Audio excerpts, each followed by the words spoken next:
Entonces, recuerde que estábamos en lo que era la Asamblea Nacional.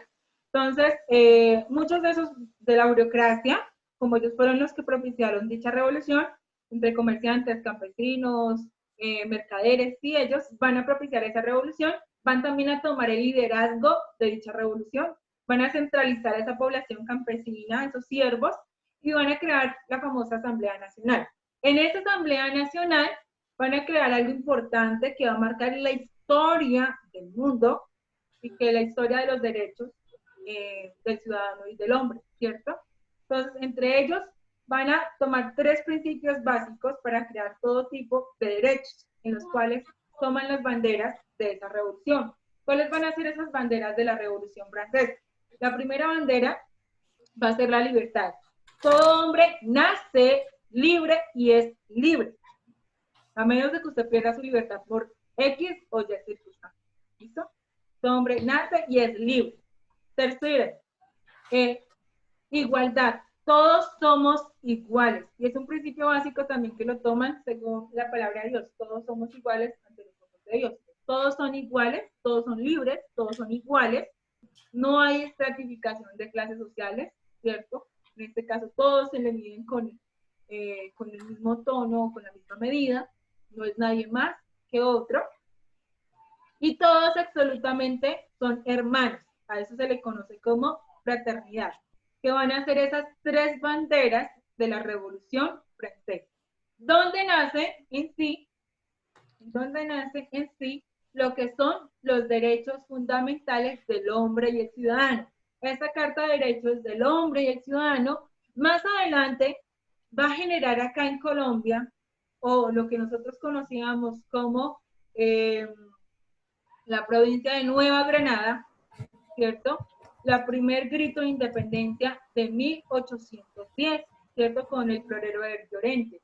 ¿Quién trajo esta declaración de derechos del hombre y del ciudadano? Antonio Nariño, porque estuvo cerca a visualizar esta revolución francesa, y eso nos va a llevar a nosotros a motivarnos más adelante a una propia independencia. ¿Listo?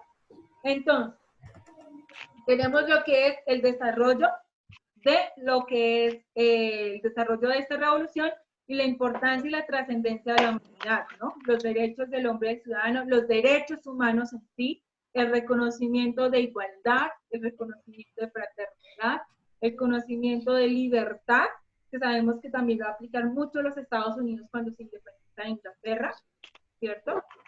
Y cómo el pueblo es capaz de someter a sus líderes a través de su propia organización. Bueno, vamos ahora sí, si no tienen dudas o inquietudes, tienen dudas, inquietudes, preguntas.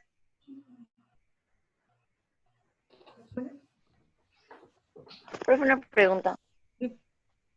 ¿Por qué en este momento la iglesia no como que influye tanto en las decisiones del gobierno, del rey?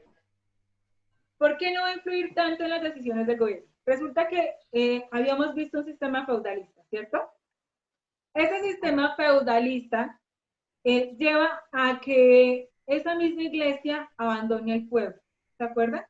Cuando empezó la plaga de la peste negra, la peste bubónica y la fiebre amarilla, resulta que la iglesia les da la espalda y supuestamente la gente tenía conciencia de que si pagaban indulgencias, Dios lo iba a salvar. Pero se dan cuenta de que les da un espaldarazo totalmente a, digamos que la iglesia le da un espaldarazo totalmente a la población y la gente deja de creer parte en la iglesia y parte en Dios, porque también aparece otro movimiento importante, que es el renacimiento, la creencia en la ciencia, ¿se acuerdan?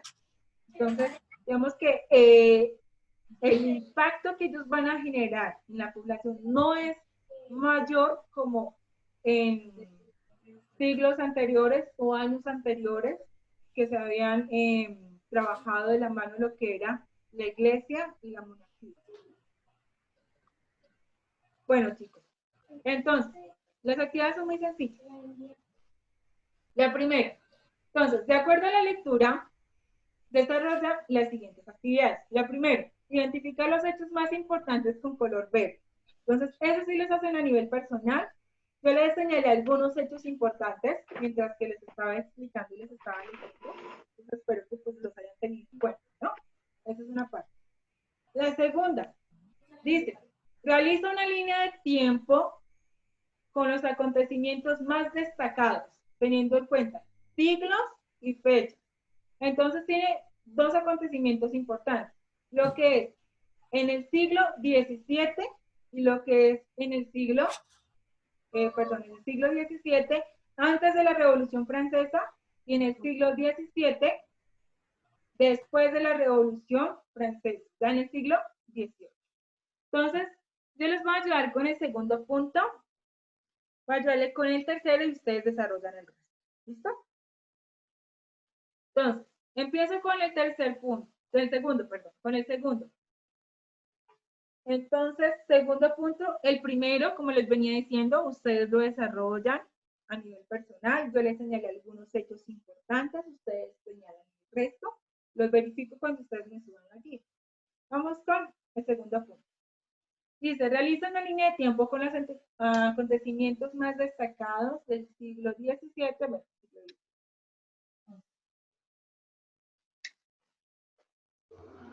Voy a hacer la línea de tiempo, la voy a hacer de forma vertical, para que ustedes la vean.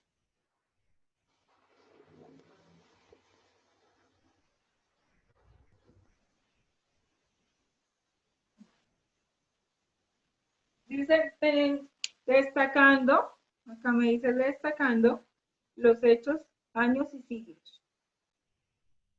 Bueno, acá me está diciendo el primero. Me está diciendo que en el siglo XVIII se desarrolló una de las revoluciones más importantes. Entonces empiezo con Revolución Francesa. Voy a colocar que es el siglo XVIII.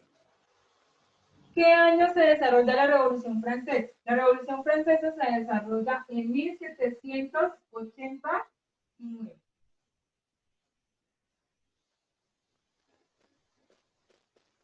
Profe, es del siglo XVII, sí. Sí. No. Siglo XVIII, años de 1789. Recordemos que Ok. están perdidos un siglo, ¿no? Un año o un siglo. Entonces, 1700. Se dice que antes de la revolución había un gobernante. Ese gobernante se llamaba, que es en el 1643, de 1643 a 1715, que se llamaba, ese primer gobernante con que empieza la crisis económica en Francia, que se llamaba Luis XIV, ¿cierto?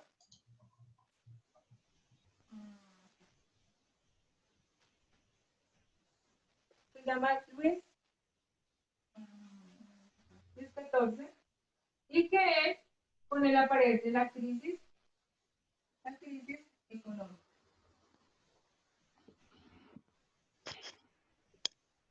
Listo. Profe, ¿de qué años a qué años estuvo él? Es que no se ve bien la pantalla. ¿En qué año qué? Estuvo Luis XIV.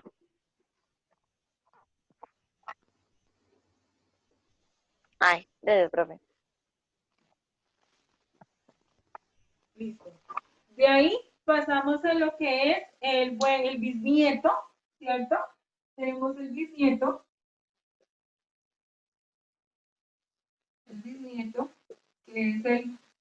que es Luis XV, que también va a generar fraude, ¿cierto? Y va a aumentar esta crisis, ¿no?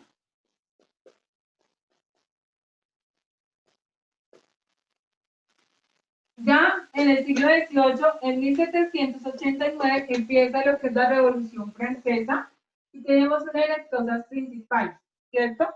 Una de las cosas principales es el aumento de impuestos.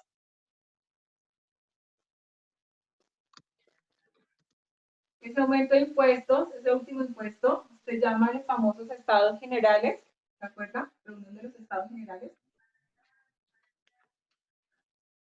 Profe, Uh-huh. ¿Dónde dice lo de Luis XIV es 1715? O sea, 1789. Y de acá, No, de en el primero. 1643 a 1715 es Luis XIV y el bisnieto que es Luis XV. ¿Cómo se llama? Gracias.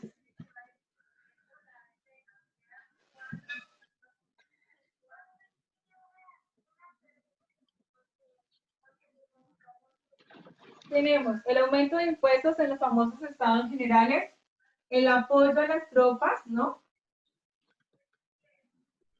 A tropas estadounidenses. Y tenemos lo que es el aumento de militares en la frontera. Militares, el aumento de militares. Francia versus Inglaterra, ¿no?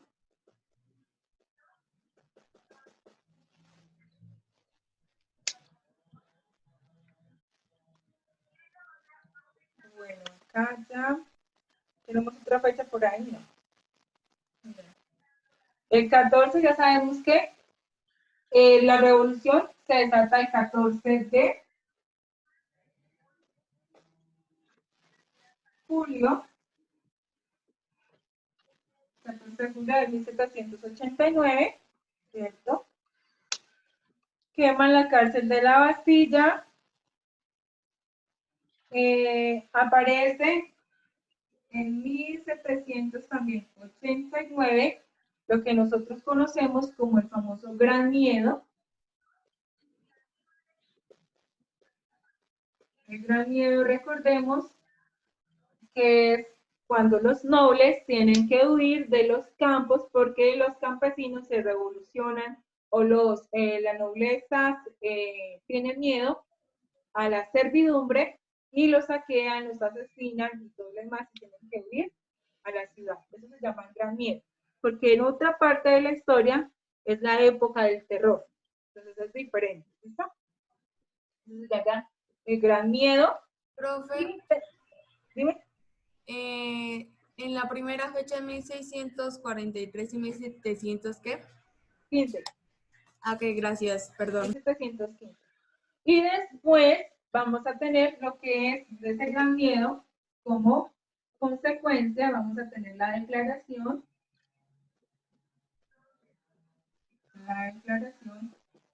de los derechos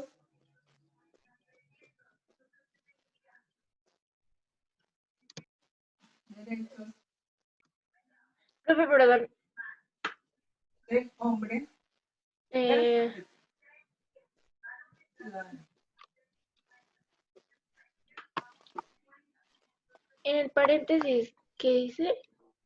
Estados generales. Ah, ok. Gracias. De los derechos del hombre y el ciudadano. Y sabemos que los tres leyes más importantes: fraternidad, igualdad y libertad.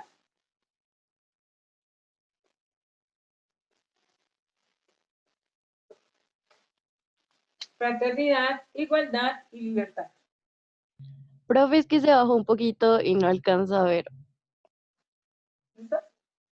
Pero Gracias. fue una pregunta, todo eso pasó, o sea, desde Entonces, 1643 y 1715 era parte del siglo XVIII, ¿verdad?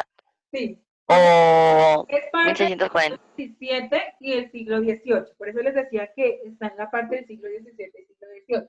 ¿Por qué? Porque en sí la revolución o la crisis que lleva a dicha revolución fue el mal manejo del gobierno por parte de, que comienza en 1643 a 1715 con el gobernante conocido como Luis XIV. Él empieza a generar esa crisis económica y a sacar más impuestos al pueblo. ¿Por qué? Porque empezó un movimiento de lujos, de extravagancia, de viajes, de conquistas, de expediciones, ¿cierto?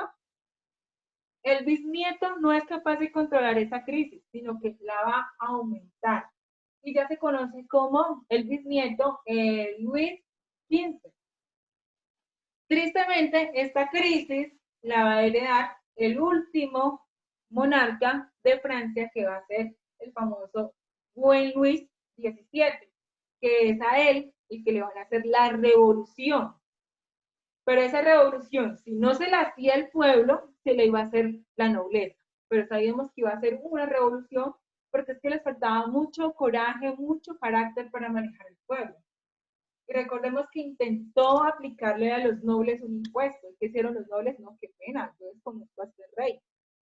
Entonces, era, el pueblo se le iba a realizar o al fin los nobles se le iban a realizar. Pero que iba a haber una revuelta, iba a haber una revuelta. Entonces, una de las cosas importantes es el famoso aumento de impuestos, el último impuesto, que es el que se conoce como la reunión de los estados generales, donde aprueba lo que la iglesia y lo que lo aprueba también la nobleza. Otra causa o algo más que se le suma es el apoyo a las tropas estadounidenses. Entonces, él se involucra en una independencia que no tiene que ver nada solamente por quitarle la colonia a Inglaterra y apoya la independencia de los Estados Unidos. Por eso, lo que es Estados Unidos y Francia tienen la misma imagen de la libertad. La Estatua de la Libertad la tienen en Francia y la tienen también en Estados Unidos. ¿Listo? Hay dos copias. Precisamente por ese apoyo, y más adelante ese apoyo va a ser retribuido en la Primera y en la Segunda Guerra Mundial. Bueno, y después, si se ganó un conflicto con Inglaterra, pues tiene que aumentar su tropa militar, ¿cierto? La capacidad militar que tiene para no ser invadida, no ser atacada por Inglaterra, debido a que se la ha una de las colonias más poderosas. Y sabemos que también una de las causas importantes de 1789 es el famoso movimiento del Gran Miedo. Todo el mundo tenía miedo de dicha revolución, de que eran quemados la cárcel de la Bastilla, que estaban muriendo los nobles, que los campesinos estaban descontrolados, que la gente tenía hambre. Entonces lo único que pueden hacer es la Asamblea General, donde hacen la Declaración de Derechos del Hombre y del Ciudadano y donde en sí el pueblo tiene que tomar el control y tienen que buscar un liderazgo para salir de esta crisis, ¿no? Bueno. Y recordemos que siempre las banderas de Francia va a ser libertad, igualdad y fraternidad.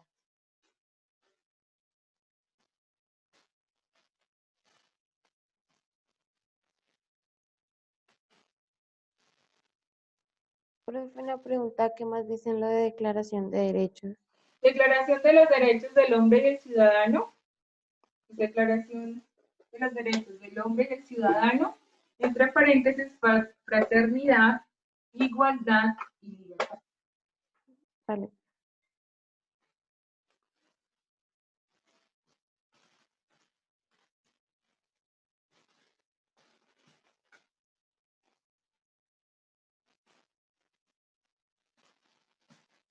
Voy a borrar esta parte. Ese es el segundo punto. Vamos con el tercero.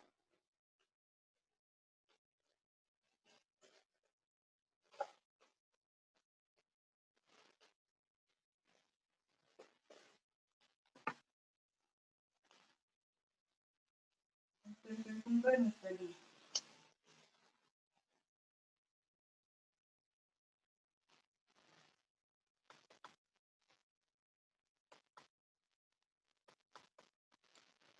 Bueno, el tercero nos dice algo interesante. Clasifica los hechos que se presentaron en la lectura en económicos, sociales y políticos. Vamos en los aspectos económicos. Estas van a ayudar en esto. Entonces, clasificación, ¿no?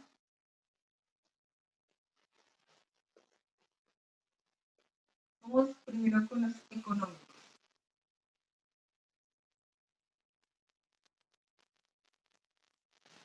Con los aspectos económicos. Bueno. De aspectos económicos que hayan generado la Revolución Francesa, ¿cuáles podemos encontrar?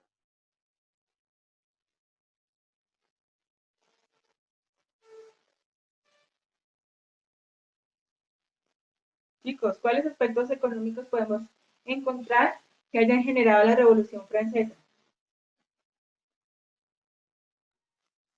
Como que cuando reunieron como el ejército y se quedaron como en bancarrota.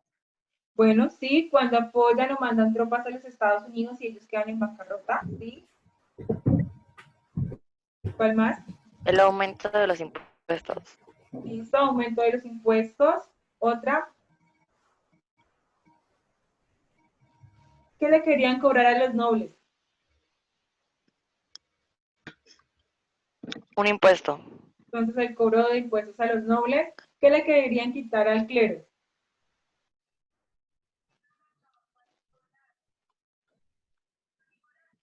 El 10% de qué? De que les pertenecían a ellos cuando ganaban una guerra, ¿no? Sí. También tenemos Todos los gastos innecesarios que hicieron los reyes, ¿no?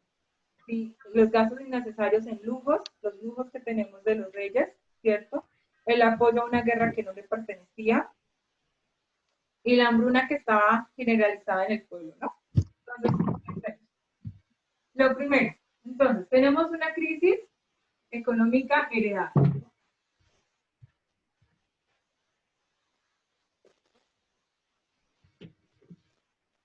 Heredada.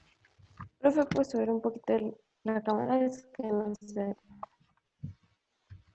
Entonces tenemos una crisis económica heredada.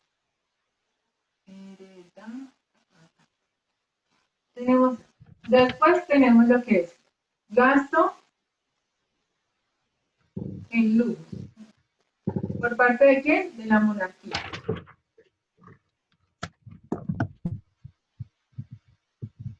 Siguiente, tenemos un acaparamiento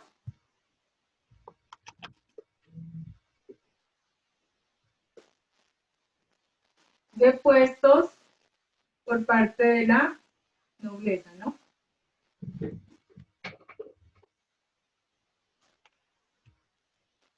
Tenemos el cobro del 10%, ojo, por parte de la iglesia,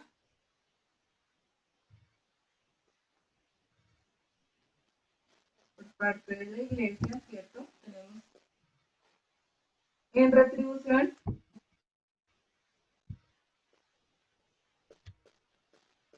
a las guerras, ¿no? Tenemos lo otro que es el pago a los nobles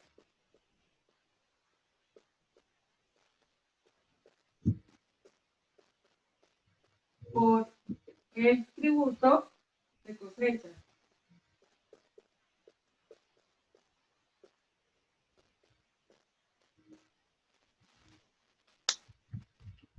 Ahora sí tenemos ya lo que es envío de tropas. Tenemos la siguiente que es el envío de tropas.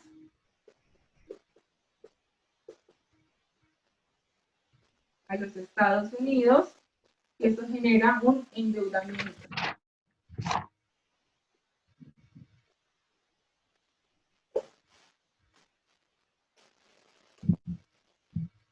¿Falta alguno? El cobro del impuesto de los estados generales, ¿no?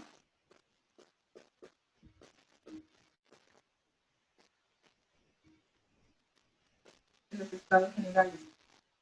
Ya coloqué entonces. Tiene una crisis económica heredada, sería la primera causa. Tenemos gastos, lujos por parte de la monarquía, acaparamiento de puestos por parte de la nobleza, entonces esto va a generar más dinero, el cobro del 10% por parte de la iglesia en la retribución de las guerras, pago a los nobles por el tributo de cosechas, el envío de las tropas el envío de tropas a Estados Unidos, eso genera un endeudamiento y por último el cobro del impuesto conocido como el impuesto de los estados generales. ¿Cuáles son las causas? Profe, ¿Me falta alguna? no creo. Profe, Sí. ¿puedes acercar un poquito tu cámara? Es que no alcanzo a ver.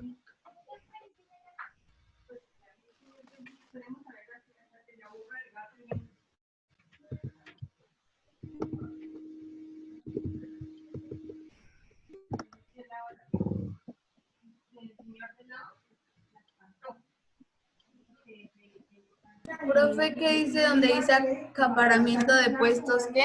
Dice, acaparamientos de impuestos, perdón, por la nobleza. Esa es una, y después dice cobro del 10% por parte de la iglesia en retribución a las guerras. Esas guerras son ganadas, ¿no? No perdidas.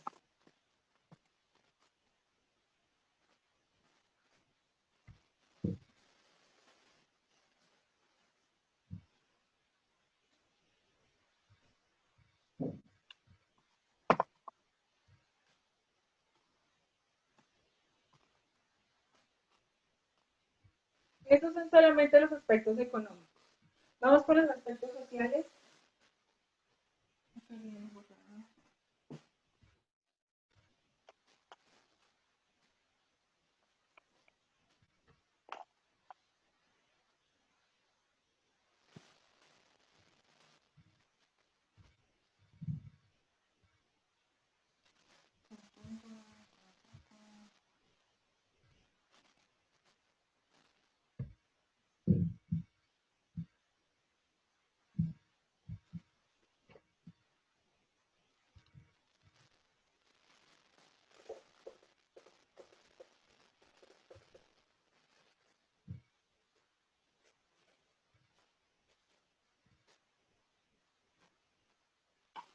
¿Listo?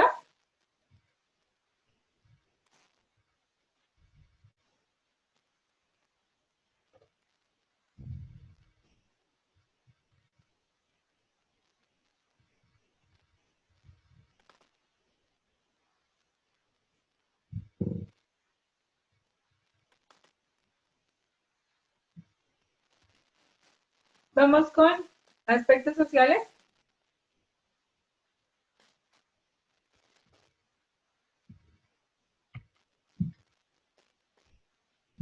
Bueno, vamos con los aspectos sociales.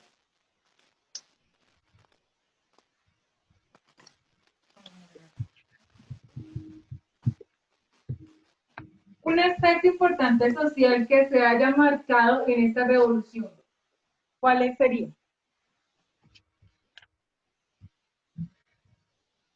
Un aspecto social que haya marcado bastante esta revolución. ¿Cuál sería? Profe, al decir social, ¿te refieres como al pueblo? Sí, señora. En las relaciones sociales, interpersonales, el pueblo. Profe, ¿en esas relaciones tenía que ver, digamos, como que el rey o ahí solamente era el pueblo? ¿En dónde me dices? En los problemas sociales. O sea, ahí también tenía que ver el rey. Tiene que haber el pueblo. Ah, ok. Entonces, digamos que problemas sociales o de convivencia para que los docentes lo puedan entender de una forma más clara, existieron dentro de esta revolución, para que generara esta revolución. Recordemos que revolución es cambio, ¿no? Transformación.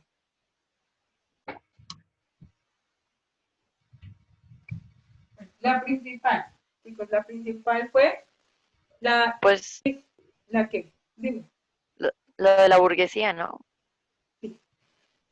La división de clases sociales muy marcada. Si usted era rico, rico, si usted era noble, noble, si usted era comerciante, comerciante, si usted era campesino, campesino. Nadie le iba a decir a usted otra cosa, ¿no? Entonces no había como esa escala social. Usted puede ser campesino, pero llega a ser noble, después mercader, después sí. No, era como muy marcado en esa época y todavía había un sistema feudalista. Entonces, digamos que es la parte de la organización social, cómo está organizado el pueblo, cómo está organizado los ciudadanos en torno a un sistema político.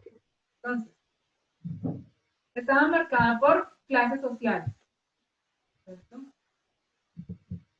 Esas clases sociales están divididas en tres estados. Voy a borrar. Marcadas en tres estados. ¿Cuáles son esos tres estados? Entonces, el primer estado, ¿cierto? Segundo y tercero. El tercero es el de el pueblo. Sí. Ese tercero se llama tercer estado o también se conoce como el famoso estado llano. ¿Listo? Entonces, El primer estado teníamos al rey y parte de la iglesia. En el segundo tenemos a los nobles, la nobleza, y sobre todo a la burocracia, que son todos aquellos cargos públicos o ministeriales que ellos podían obtener del rey, ¿cierto? Y en el tercero tenemos a todo el pueblo. A todo el pueblo. Nosotros sabemos que el más explotado fue el pueblo. De clases sociales también tenemos, ojo, problemas que van a generar, también causas que generan esta revolución. Las diferencias existen.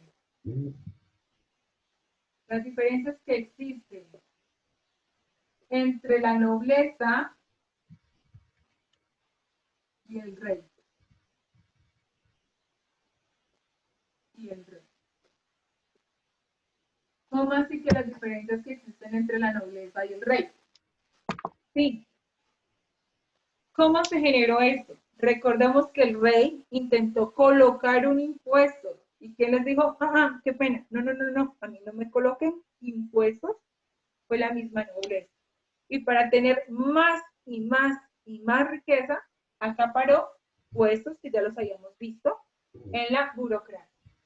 Entonces, como digamos que ese liderazgo del rey fue falso, el liderazgo fue falso, entonces quien manejaba el reino a su estado era la nobleza, ¿no? Entonces, clases sociales muy marcadas, tres estados, las diferencias entre la nobleza y el rey, ¿cierto? También la diferencia que existe y la carencia de visualizar las necesidades del pueblo.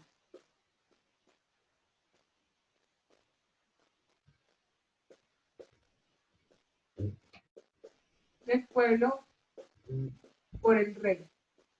Por el rey. Por eso le decían el buen Luis XVI.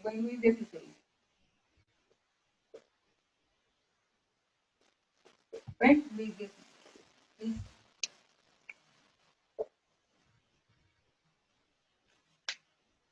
Bueno, ¿tenemos algo más de lo social? Sí, tenemos algo más de lo social. La disputa que tiene entre Inglaterra y Francia, ¿no? La rivalidad entre Inglaterra y Francia. Tenemos otra.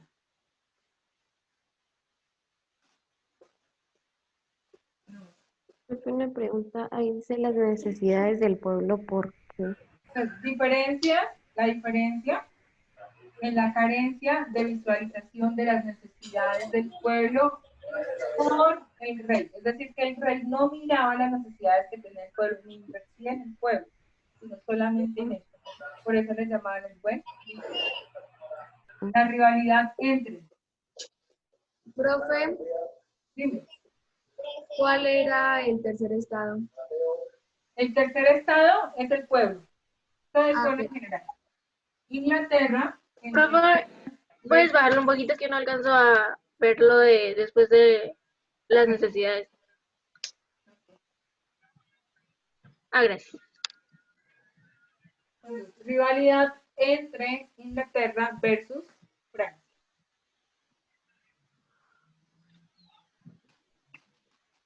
Bueno, creo que aquí de la parte social creo que no hay más.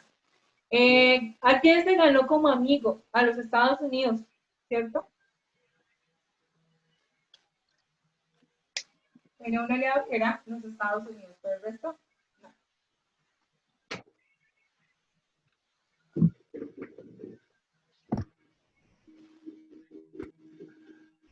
Vamos con los aspectos políticos.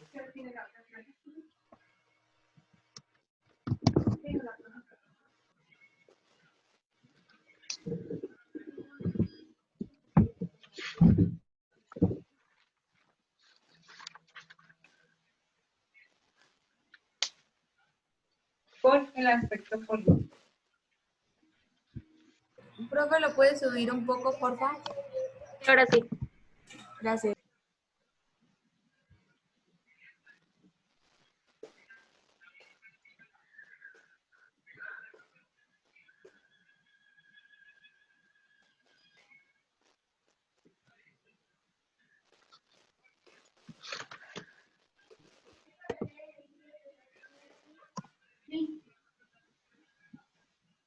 Bueno, miremos en los aspectos políticos. En el aspecto político, sabemos que es un gobierno débil, ¿cierto? De carácter débil. Entonces, tenemos un gobierno de monarquía absolutista,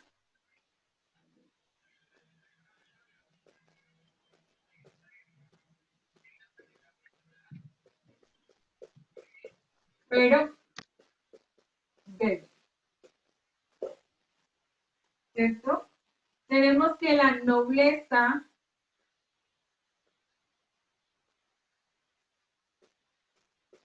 administra la mayor parte del reino, ¿no?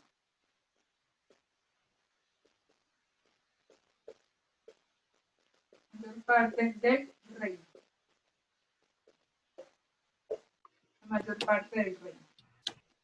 Tenemos unas buenas relaciones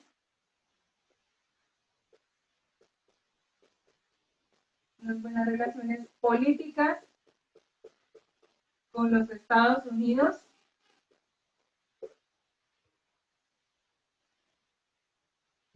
y unas buenas relaciones políticas con los Estados Unidos y tenemos un régimen de castigo y opresión, un régimen de castigo y opresión del rey al pueblo por medio de la famosa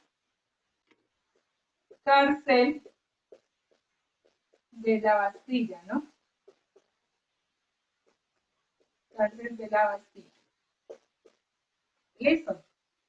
Entramos a los aspectos políticos. Hay algo importante dentro de estos aspectos políticos. Cuando las demás monarquías se dan de cuenta de que en Francia se presenta esta revolución, automáticamente les cierran las fronteras, ¿cierto?, a Francia. Es decir, que también disminuye parte de su comercio y sus relaciones comerciales con las demás potencias. ¿Por qué? Por el miedo generalizado de que el pueblo repita ese suceso en otro tipo de monarquía. ¿Listo? Profe, pues, ya, nada, era bajarlo. Tenemos ahí todo.